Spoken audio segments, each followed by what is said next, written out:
do you think the officers were justified in their behavior? I think, Chris, I would have presented the case as unlike Mr. McGinty, in a way that was confidential. I saw the video.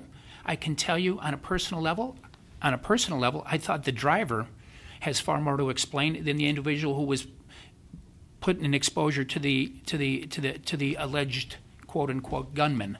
But I can tell you that I would have fairly presented the case. I would have prevented the case law.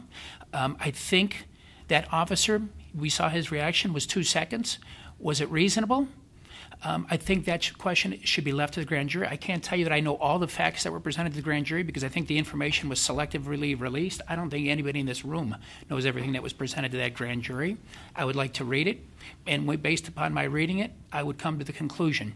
I think while the entire issue is tragic, especially for that family, I think the driver of that car, I think there's been a lack of training that is unexplainable, that somebody would approach a gunman. And I think, again, it's difficult for me to sit here without all the knowledge that the current prosecutor has or the people in that grand jury room and say whether those officers' actions were reasonable. I can see why that officer was certainly afraid given the facts known to him, but I would like to have seen all the evidence presented. Well, we still don't have an answer for Mr. O'Malley. Mr. Namick's questions. Would he have charged and would he have recommended charging in Brelo or this case, the Tamir Rice tragedy?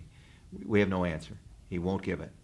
And I know what the answer is, and he knows what the answer is. He saw no crime whatsoever in either one of them, in the Brelo one or this one.